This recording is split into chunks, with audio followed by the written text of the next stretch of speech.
नमस्कार। Candid conversations के नए एपिसोड में आपका स्वागत है। आज मंगलवार है और प्रोफेसर अभय दुबे सर हमारे साथ हैं। सर, जो देश में इस समय सबसे बड़ी हलचल है वो है जो वोटर लिस्ट में रिगिंग का एक आरोप लगा रहे हैं राहुल गांधी जी, और उन्होंने प्रूफ दिया है और अपेरेंटली वो प्रूफ सही दिखते हैं। उनके प्रूफ दिखाने से ज्यादा जो चुनाव आयोग का रवैया है उससे भी लगता है कि कुछ न कुछ तो गड़बड़ है। कुछ बातें उसमें से हम लोगों को प्रैक्टिकली शायद लगे कि हर आदमी के दो दो वोटर कार्ड होते हैं, इसमें क्या दिक्कत है, कई बार बन जाता है। लेकिन प्रॉब्लम क्या है सर, उसको फिल्टर करने के लिए जो इन्होंने एसआईआर किया बिहार में, उसमें भी उतनी गड़बड़ियां हैं। एक बड़ा प्रोटेस्ट कल किया इंडिया गठबंधन ने। अच्छी बात यह लगी कि वहां पे सारे सांसद आए। भाजपा को अच्छा नहीं लगा होगा, शशि थरूर जी भी आए और उन्होंने काफी तारीफ की राहुल गांधी की। संजय सिंह आए, जो कि कहा जा रहा था कि वो इंडिया गठबंधन से आम आदमी पार्टी बाहर चली गई है, तो शायद विधानसभा चुनाव के लिए बाहर गई हो। लेकिन बेसिक बात यह है कि जो मुद्दा है उसमें सारी विपक्ष की पार्टियां एक साथ हैं, और विपक्ष की नहीं, इवन सत्ता पक्ष की कुछ पार्टियों की दबी आवाजें निकलती रहती बीच बीच में। इवन टीडीपी ने भी कुछ कुछ ऑब्जेक्शंस किए थे इस पे। ये सर जो मुद्दा है, दो बातें सर मुझे समझनी है कि जो हमारी चुनाव प्रक्रिया है, जो उसमें विश्वास था हम लोगों का, क्या वो हिल गया है लोगों का? और एक बड़ा आंदोलन क्या आप देख रहे हैं कि जिस टाइप का आंदोलन, अन्ना आंदोलन जैसे एक शुरू हुआ था एक मुद्दे पे, क्या उस प्रकार का एक आंदोलन खड़ा हुआ था? वो दिख रहा है कि अब जनता को के बीच में ये निर्णय करना है कि इनका क्या करें, इन लोगों का जो एक मिली भगत के साथ चुनाव आयोग चला रहे हैं। देखिए, मुझे तो ऐसा लगता है, हो सकता है मेरी ये विशफुल थिंकिंग हो, यानी मैं अपनी इच्छाओं के घोड़े पर सवार हो मत जो है, लेकिन मुझे लगता है कि देश लोकतंत्र के प्रश्न पर एक बहुत बड़े राष्ट्रीय आंदोलन की तरफ जा रहा है और सारे लक्षण उसी किस्म के हैं।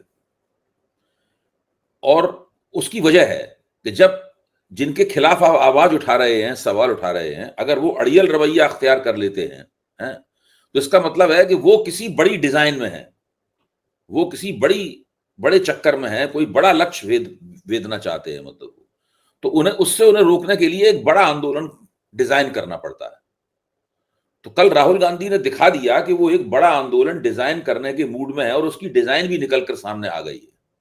मैं डिजाइन शब्द खासतौर से इस्तेमाल कर रहा हूं क्योंकि ऐसा दिखाई पड़ रहा है, और इसकी झलक कुछ कुछ मुझे जुलाई के महीने में ही लग गई थी। मैं आपको उसका उदाहरण देता हूं। जुलाई के महीने में एक बिहार के अंदर एक आंदोलन हुआ जो कि ट्रेड यूनियनों द्वारा संगठित किया गया था, और वो जाहिर है मजदूरों के प्रश्न पर आंदोलन था। आमतौर पर इस तरह के सवालों पर राजनीतिक दलों के नेता और पार्टियां भाग नहीं लेती, केवल ट्रेड यूनियन ऑर्गेनाइजेशंस भाग लेते हैं और कुछ कुछ कम्युनिस्ट पार्टियां उसमें हिस्सेदारी करती हैं।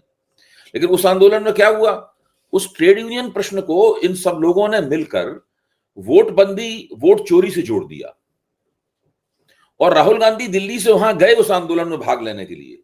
ये जो मुख्य तौर पर ट्रेड यूनियंस के आह्वान पे आंदोलन हुआ था। तेजस्वी यादव को बुखार चढ़ा हुआ था, लेकिन फिर भी वो उस आंदोलन में आए। इंडिया गठबंधन की सारी पार्टियों ने मेरे ख्याल से मुद्दतों बाद सारे गैर भाजपा विपक्ष ने एक ट्रेड यूनियन आह्वान के ऊपर आंदोलन में भाग लिया, और उन्होंने पूरे दिन बिहार में चक्का जाम रखा, और उसको पूरी तरीके से, वो मांग तो थी ट्रेड यूनियनों वाली, साथ में उसको राष्ट्रीय मांग से जोड़ दिया, बिहार की एसआईआर से और वोट चोरी की मांग से जोड़ दिया। अब देखिए, 17 अगस्त से बिहार के अंदर एक वोट अधिकार यात्रा शुरू होने वाली है। ये यात्रा सासाराम से शुरू होगी और वो 31 तारीख तक चलेगी। फिर पटना में एक बहुत बड़ा समारोह करके उसको बंद किया जाए, उसका समापन किया जाएगा। इसमें पूरा का पूरा संसदीय विपक्ष जो है वो उसमें पूरा का पूरा भागीदारी करेगा, राहुल गांधी और तेजस्वी यादव के नेतृत्व में। अच्छा, ये तो अभी बिल्कुल शुरुआती कदम है, और इन कदमों का जो पहला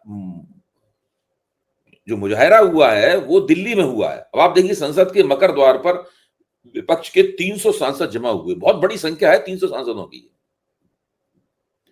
300। और इसमें जो पार्टियां इंडिया गठबंधन छोड़ के जा रही थी या छोड़ दिया था उन्होंने, वो भी आ गई इसके अंदर। जिन शशि थरूर जैसे सांसदों के बारे में चर्चा चल रही थी कि भाजपा में जाने की जुगाड़ में है, वो भी वहां पे आ गए और उन्होंने खुल के बयान दे के अपनी एकजुटता, सॉलिडेरिटी प्रदर्शित की वहां पर। यानी पूरा का पूरा संसदीय विपक्ष जो बिखरता लग रहा था, वो एक तो एकजुट हो गया है इस सवाल के ऊपर। अब उस मकर द्वार से चुनाव निर्वाचन सदन तक की दूरी कितनी है? 1 किलोमीटर केवल। अगर सरकार चाहती और चुनाव आयोग चाहता तो बड़े आराम से ये लोग मार्च करते हुए वहां तक जा सकते थे। फिर चुनाव आयोग का कोई अफसर नीचे आता, सेक्रेटरी वगैरह, कहता कि अब 300 लोग कैसे जाएंगे मिलने के लिए, आप 25-30 लोगों का नाम चलिए मिल लेते हैं, बातचीत कर लेते हैं। और 300 लोगों से मिलने की जिद है तो नीचे उनके लॉन में शामियाना लगाया जा सकता था। या मैंने सुना ये है, मैं गया तो नहीं हूं निर्वाचन सदन में, कभी मौका नहीं पड़ा ऐसा, लेकिन वहां सुनते हैं एक बड़ा हॉल भी है उनके पास, कॉन्फ्रेंस हॉल भी है उनके पास। बहरहाल ये तो तरीके हो सकते थे कि अगर वो चाहते तो विपक्ष की मांग को सुनने के, लेकिन सरकार और चुनाव आयोग उनकी मांग को सुनने के मूड में नहीं है। आप उनकी मांग तो छोड़ दीजिए ज्ञानेश जी, वो सुप्रीम कोर्ट के सुझाव और निर्देशों को मानने के लिए तैयार नहीं है। पहली बार मैंने अपने जीवन में देखा है कि एक संवैधानिक संस्था दूसरी संवैधानिक संस्था, सर्वोच्च संवैधानिक संस्था सुप्रीम कोर्ट है, इसकी ऊपर जिम्मेदारी है कि संविधान की रक्षा करने की, किस देश में सारा काम जो भी हो संविधान के मुताबिक हो, संसद विधानसभा जो भी कानून बनाए संविधान के मुताबिक बनाए, जितनी भी संस्थाएं चलें वो संविधान के मुताबिक चलें, चुनाव संविधान के मुताबिक कराए जाएं, ये देखने की जिम्मेदारी सुप्रीम कोर्ट की है। सुप्रीम कोर्ट ने पहली बार उसको सुझाव दिए कि आप ration card, voter I card और आधार कार्ड को मानिए अपने प्रमाण पत्रों में। चुनाव आयोग ने साफ लिख के दे दिया कि हम इनको नहीं मानेंगे। दोबारा उसने कहा कि भाई आपने जो 65 लाख लोगों को निकाला है उनकी सूची दीजिए, उनको क्यों निकाला है ये बताइए। चुनाव आयोग ने इस पर भी लिख के दे दिया कि हम आपकी बात मानने के लिए बाध्य नहीं है। जब चुनाव आयोग किसी की बात मान ही नहीं रहा है और कोई आधिकारिक वक्तव्य भी जारी नहीं कर रहा है, यानी इस आंदोलन पर उसकी कोई प्रतिक्रिया भी नहीं है, कोई अनुक्रिया भी नहीं है, कुछ भी नहीं है, जो कुछ बोलते हैं वो भाजपा के लोग बोलते हैं उसके पक्ष में। चुनाव आयोग तो खुद बोल ही नहीं रहा है, आधिकारिक रूप से चुनाव आयोग ने कुछ भी नहीं कहा है। तो इन लोगों ने सोचा कि अब आंदोलन राष्ट्रीय स्तर पर छेड़ देना चाहिए, इसके अलावा कोई चारा नहीं है। देखिए, जयराम रमेश ने चुनाव आयोग को एक पत्र लिखा था कि हम लोग आपसे मिलने आना चाहते हैं। चुनाव आयोग ने उसका जवाब दिया कि 30 लोग मिलने आए हमसे। वो लेटर मैंने देखा है। वो 30 लोगों के आप नाम भेज दीजिए, इससे ज्यादा लोगों से मिल नहीं सकते, 30 लोगों का प्रतिनिधिमंडल हम कर सकते हैं। तो इसमें विपक्ष चाहता तो 30 लोग जाकर मिल सकता था उससे, लेकिन विपक्ष ने जानबूझ पर इस पर पुनर्विचार किया और पाया कि मिलने से कोई फायदा नहीं है, ये टाइम की बर्बादी है और इससे उनको एक और तर्क मिलेगा पूरे मामले को पटरी से उतारने का। विपक्ष ने कहा कि छोड़िए, हम लोग तो आंदोलनकारी मोड में आ जाएं, और वो सब लोग आंदोलनकारी मोड में आ गए। जिस तरह अखिलेश ने कूद के बैरियर फांदा, फिर वो जमीन पे बैठ गए, फिर आसपास सब लोग इकट्ठा हो गए और उन्होंने वोट चोर गद्दी छोड़ नारा भी उन्होंने तैयार कर लिया है। और मुझे लगता है कि ये नारा बहुत ज्यादा गूंजने वाला है हिंदुस्तान के अंदर। तो वो विपक्ष ने ये सोच समझ के नीति अपनाई, इसीलिए मैं कहता हूं ये डिजाइन है। एक तरफ सरकार की डिजाइन है कि हम किसी कीमत पर नहीं मानेंगे, हम एक ऐसी क्यूरेटेड लिस्ट बनाएंगे जिससे हमारा चुनाव जीतना आसान हो जाए। विपक्ष का कहना है कि अब हम आपके साथ में कोई संवाद नहीं करेंगे, हम अपनी मांग करेंगे, आंदोलन करेंगे, जनता के बीच में जनजागरण करेंगे और हम इस सवाल को उठाएंगे सारे देश के अंदर। तो ये दो पॉलिटिकल डिजाइन्स हैं, एक सत्ता पक्ष की और एक विपक्ष की। ये दोनों आपस में टकरा रही हैं और दोनों अपनी अपनी पे अड़े हुए हैं। विपक्ष को इसलिए अड़ना पड़ा क्योंकि सत्ता पक्ष की डिजाइन उसने भांप ली है कि ये किसी किस्म का कोई गुंजाइश या कोई एल्बो रूम वगैरह देने के लिए तैयार नहीं है। भाई, जब आप सुप्रीम कोर्ट से 2 बार कह चुके हैं लिख के कि हम आपकी बात नहीं मानेंगे, जाहिर है कि सुप्रीम कोर्ट चुनाव आयोग को सजा तो सुना नहीं सकता है, या हो सकता सुना भी सकता हो, मुझे नहीं पता कानूनी स्थिति क्या है। भाई, ये तो वो आदेश दे ही सकता है कि अच्छा, अब मान लो सुप्रीम कोर्ट ने आदेश दिया कि आप हाजिर होइए, चुनाव आयोग कहता नहीं, हम नहीं आते आपके पास, हम नहीं आएंगे, तो सुप्रीम कोर्ट क्या करेगा? पुलिस भेजेगा उनको बुलाने के लिए। हालांकि मुझे नहीं लगता कि सुप्रीम कोर्ट इस तरह से सक्रिय होने के बारे में सोच भी रहा होगा, लेकिन मैं बता रहा हूं कि जब चुनाव आयोग ने बिल्कुल एक नहीं 2 बार ये कह दिया है कि मैंने आज तक कभी भी नहीं देखा पिछले 30-35 साल से। कल सुप्रीम एबीपी चैनल पे था, सुप्रीम कोर्ट के एक वकील भी हैं AK अरविंद कुमार वाजपेयी, और एनडीए के सदस्य संगठन चिराग पासवान की जो पार्टी है, उस एलजेपी, पार्टी हाँ, का एलजेपी रामविलास पासवान के। वरिष्ठ उपाध्यक्ष और प्रवक्ता भी हैं लोक जनशक्ति पार्टी के। मैंने उनके सामने ही कहा कि मैंने अपने जीवन में कभी नहीं देखा कि एक संस्था सुप्रीम कोर्ट के निर्देश या सुझावों को एक बार नहीं 2 बार मानने से मना कर दे और लिखित रूप से मना कर दे। नहीं मानते, जाओ, जो करते बनो तो कर लो।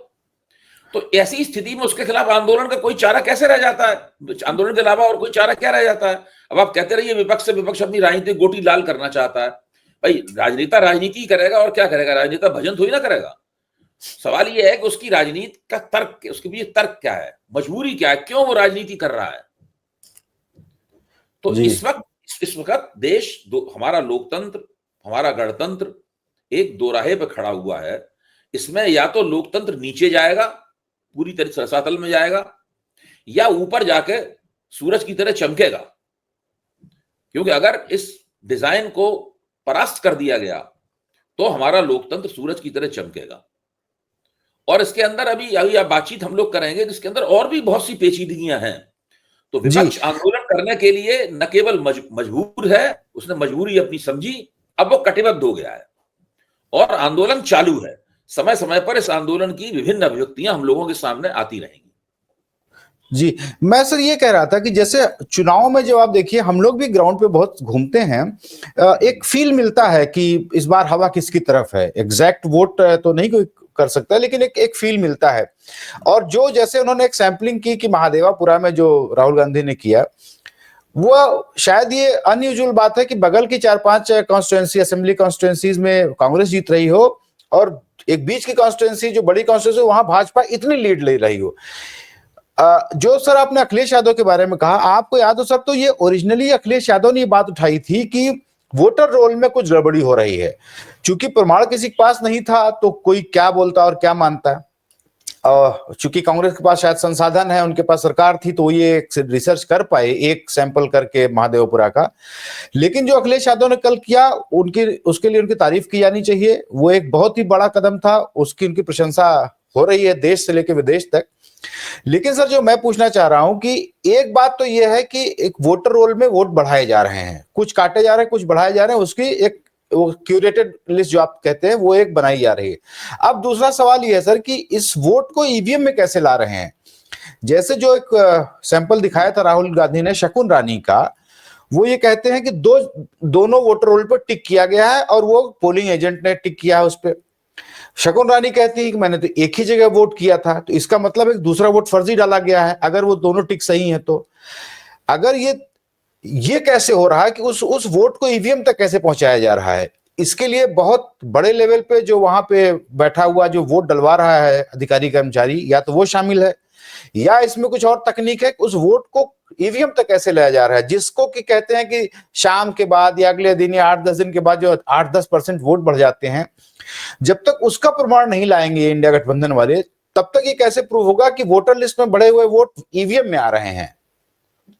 देखिए, फर्जी वोट डालना और एक व्यक्ति की जगह दूसरा व्यक्ति जाके वोट डालना, जबकि तस्वीरें बहुत छोटी हों, धुंधली हों, और जो पीठासीन अधिकारी हों चुनाव आयोग के, वो मोटे तौर पर मिले हुए हों, तो ये बहुत मुश्किल बात नहीं मुझे लगती। दूसरे, इसमें हमें यह भी ध्यान करना पड़ेगा कि राहुल गांधी, ये मानना कि विपक्ष जो है वो हर एक सबूत खुद निकाल के दे चुनाव आयोग को। राहुल गांधी ने जो इंदिरा भवन में प्रेस कॉन्फ्रेंस की, जो 1 घंटे की प्रेस कॉन्फ्रेंस रही होगी, उन्होंने पहले अंग्रेजी में बोला, फिर हिंदी में बोला। आप देखिए, उन्होंने सूचनाओं का और प्रमाणों का एक पूरा पैकेज पेश किया। अच्छा, अब उस पैकेज में से जो गोदी मीडिया है वो सरकार का पक्ष लेके कभी बताता ये चीज गलत है, कभी बताता ये चीज गलत है। एक महिला एंकर हैं, उन्होंने एक वेबसाइट खोल के दिखाया कि देखिए वहां की मैं, ये तो नाम है ही नहीं, वो पुराना था, वो भी गलत, वो भी धोखाधड़ी की बात की जा रही थी।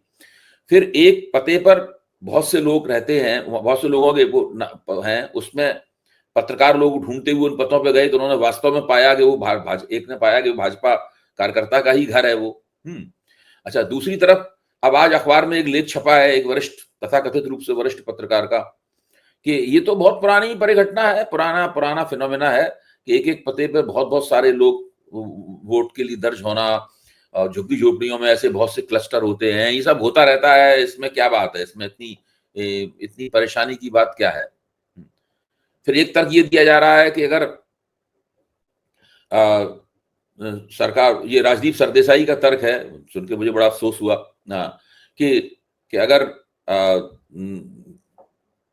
क्या कहते हैं उसको, कि अगर मोदी में इतनी ही क्षमता होती कि इस तरीके से वो चुनाव जीत सकते, तो वो 350 सीटें उन्होंने क्यों नहीं जीत ली।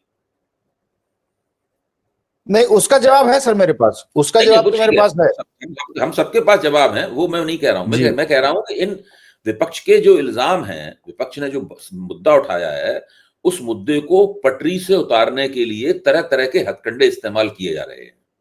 मैं ये कह रहा हूं, मैं तो ये भी मानता हूं कि ये जो अचानक बीच में थल सेना अध्यक्ष, वायुसेना अध्यक्ष के वक्तव्य आ गए हैं, ये भी उस मुद्दे को पटरी से उतारने का ही हथकंडा है। लेकिन उतरा नहीं अभी तक जी, उतरा नहीं पटरी से। नहीं, वो उतर ही नहीं सकता। इसलिए नहीं उतर सकता क्योंकि ये मसला जो है ना, हर व्यक्ति से संबंधित है। अब जैसे कि मान लीजिए अडानी के खिलाफ हम लोग बोलते हैं कि उन्होंने ये अमेरिका में किया जाके, तो लोग समझ नहीं पाते हैं कि ये उनसे, उनकी जिंदगी से चीज कैसे जुड़ी हुई है। ठीक है, वो मानते हैं कुछ गड़बड़ हो रही है, लेकिन उनकी जिंदगी से सीधे सीधे जुड़ी हुई चीज नहीं है। ये एक ऐसा मसला है कि लोग तो हिंदुस्तान में वोट बहुत डालते हैं, विधानसभा में वोट डाल रहे हैं, लोकसभा में वोट डाल रहे हैं, नगर पालिका में डाल रहे हैं वोट, पंचायत में वोट डाल रहे हैं, बहुत सारे स्तरों पर लोग वोट डालते हैं। और वोट डालते समय उन्हें कुछ कुछ पॉलिटिकल एम्पावरमेंट, कुछ कुछ राजनीतिक सशक्तिकरण की अनुभूति भी होती है। गरीब आदमी को भी होती है, वो क्षणिक होती है, उसी वक्त होती है, कोई कम से कम वो अपना अधिकार और अपना चुनाव करने का अधिकार अपना वो इस्तेमाल करके आ रहा है। जब लोगों को लगेगा कि कुछ फर्जीवाड़ा हो रहा है, तो वो कुछ ना कुछ दिमाग में बात आएगी। मैं तो यहां तक मानता हूं कि भाजपा का जो समर्थक है, भाजपा के, वो सब भी नहीं चाहते कि चुनाव फर्जीवाड़े के तहत लड़ा जाए। उनमें से भी बहुत से लोग चाहते होंगे कि नहीं, चुनाव ठीक होना चाहिए, जीते हारे कोई भी, ठीक है, वो चाहते हैं भाजपा जीते, लेकिन भाजपा फर्जीवाड़ा करके क्यों जीते चुनाव? हम वोट दे रहे हैं भाजपा को, भाजपा चुनाव जीते। उनके दिमाग में भी सवाल पैदा हो रहे होंगे। आप 100 वोटरों के दल की कल्पना कीजिए कि वो सोच रहे हैं कि ये मसला क्या है। उसमें 70-80 वोटर ये कह सकते हैं कि कुछ गड़बड़ हो सकती है, लेकिन मुझे नहीं लगता कोई बड़ी चीज है, हम तो बीजेपी को ही वोट देंगे। बीजेपी की 100 वोटरों की बात कर रहा हूं मैं। लेकिन 20 वोटरों ने भी अगर सोच लिया कि नहीं, ये गड़बड़ बात है, हम बीजेपी को वोट नहीं देंगे, तो बीजेपी का तो जुलूस निकल जाएगा, क्योंकि वो तो बहुत कम मार्जिन से ही सत्ता में पहुंचती है।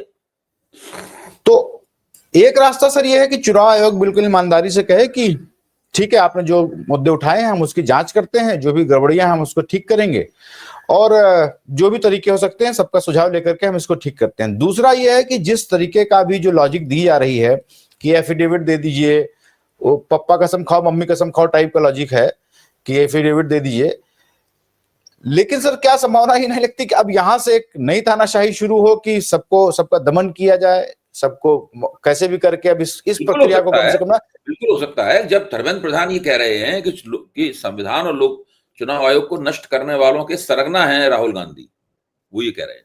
अच्छा, अब इसके बाद आप देखिए नरेंद्र मोदी का एक क्लिप, भाषण का क्लिप चल रहा है, जिसमें नरेंद्र मोदी चुनाव आयोग को गरिया रहे हैं जमकर। हाँ, कह रहे हैं मेरे ऊपर मुकदमा करना, वो चुनाव आयोग कर दे, मैं नहीं छोड़ूंगा, ये नरेंद्र कर दे। सुप्रीम कोर्ट को ये लोग जब चाहते हैं तब चुनौती देते हैं।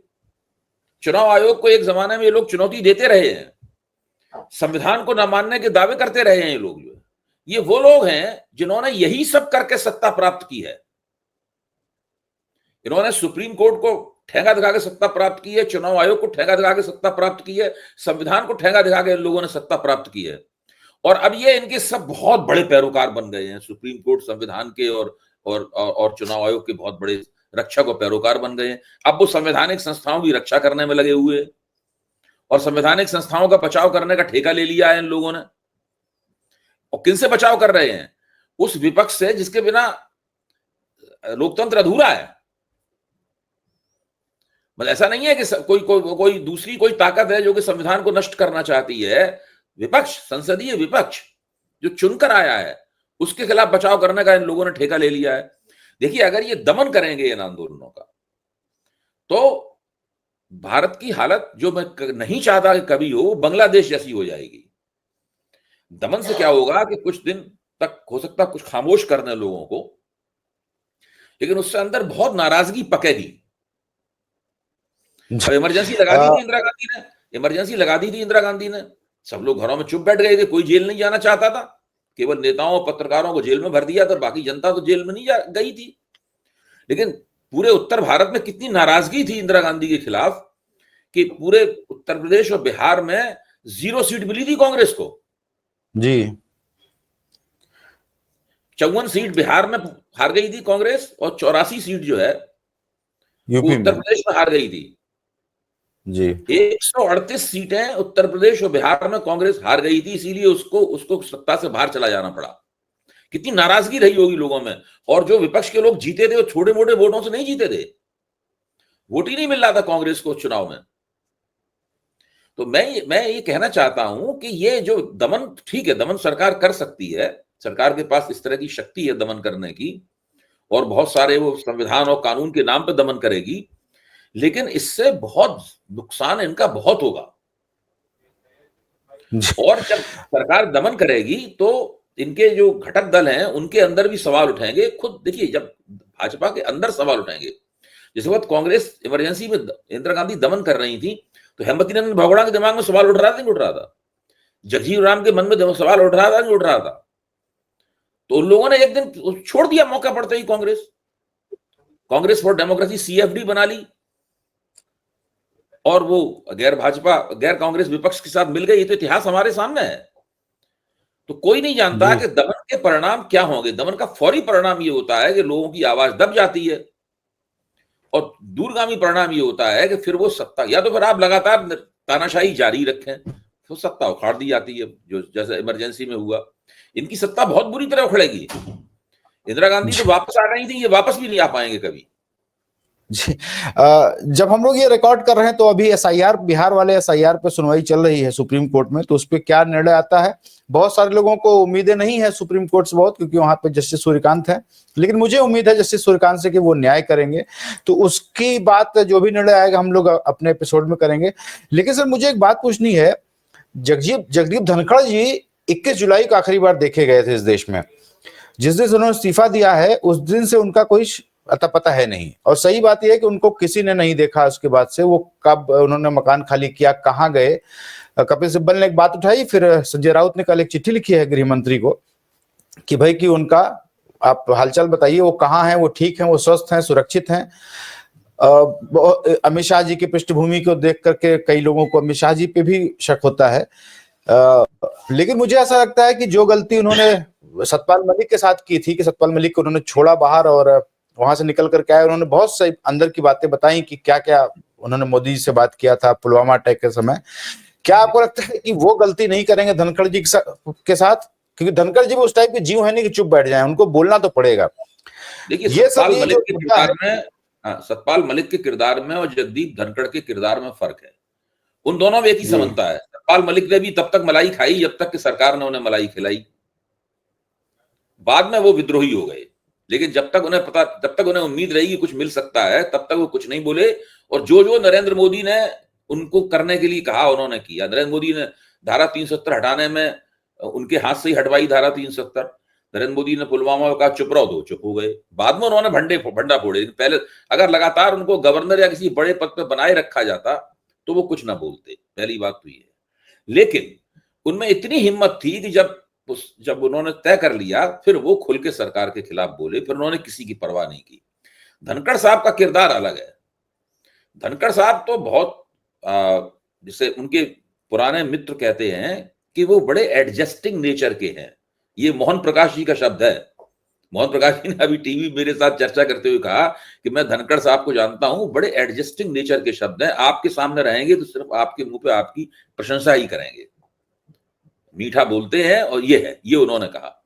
तो वो तो मेरे ख्याल से कुछ भी नहीं बोलेंगे। उनसे ये उम्मीद करना कि वो निकल के आएंगे और एक एक करके नरेंद्र मोदी और भाजपा का भंडा फोड़ेंगे, कब उनसे कौन सा काम करवाया गया, क्या नहीं करवाया गया, ये सब बोले, ये कुछ नहीं बोलेंगे।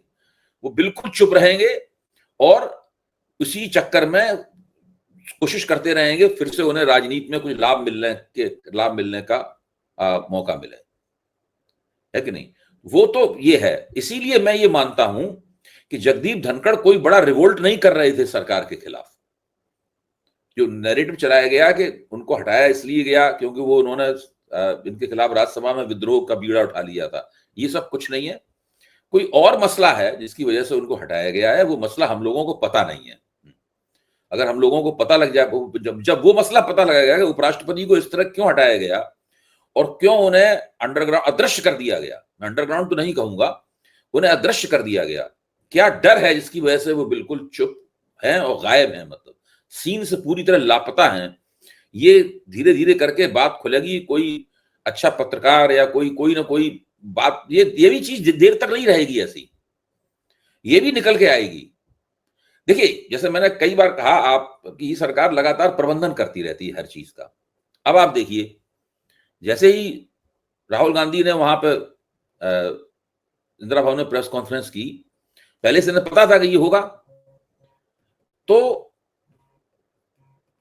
इन्हें पता था कि ये होगा, इसलिए उन्होंने एएनआई संवाददाता ने सवाल पूछा कि आप क्या इस पे एफिडेविट देंगे, यानी चुनाव आयोग जो उनसे मांग करने वाला था, वो एएनआई के संवाददाता को पता थी बात। ये पूरा मतलब गोदी मीडिया, ये सब लोग मिलजुल के काम कर रहे थे।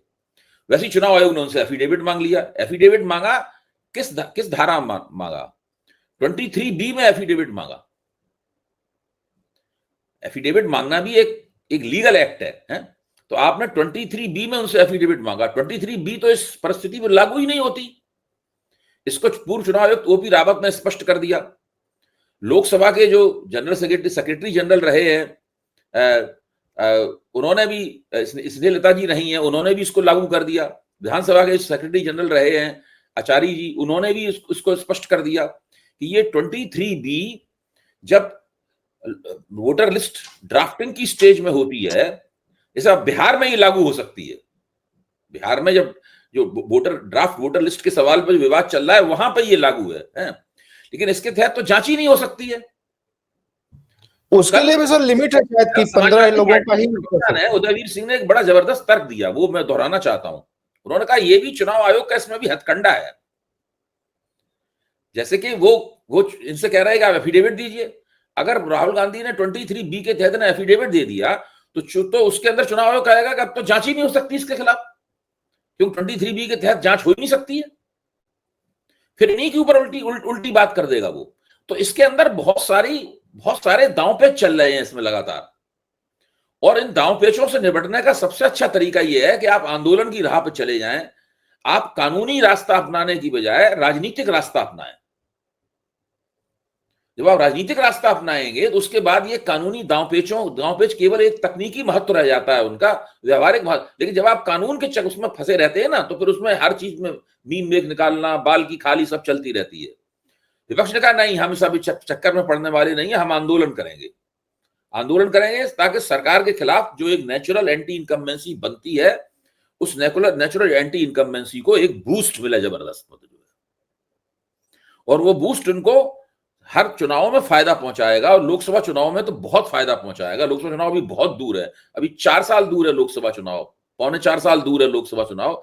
उसमें तब तक ये सब आंदोलन इस तरह की बात चलती रही तो पत्ता मुलायम सिंह यादव के शब्द हैं, जब 1984 में सारे नेता हार गए थे और यहाँ पे दिल्ली में बड़े उदास बैठे हुए थे, राजीव गांधी ने सबका सुपड़ा साफ कर दिया था, रो से रहे थे, तो मुलायम सिंह यादव ने उसमें खड़े होकर कहा बीच में, उन्होंने कहा आप इतने उदास मत होइए, 6 महीने का समय दीजिए, उत्तर प्रदेश का पत्ता बूटा सरकार के खिलाफ कर दूंगा।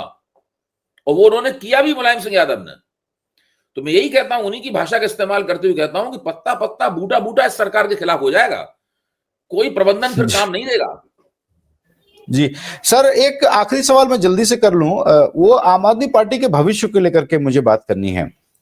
उन्होंने ऐलान कर दिया था कि अब इंडिया गठबंधन में आम आदमी पार्टी नहीं है, दिल्ली से उनकी सरकार चली गई, सारा कुछ ले दे करके एक पंजाब बचा हुआ है। जब भी अरविंद केजरीवाल पंजाब जाते हैं तो उसमें बहुत सारे सवाल उठते हैं कि उनका खर्चा सब भगवंत मान उठा रहे हैं, और इतने वीआईपी काफिले के साथ चल रहे हैं, ये कर रहे हैं, वो कर रहे हैं।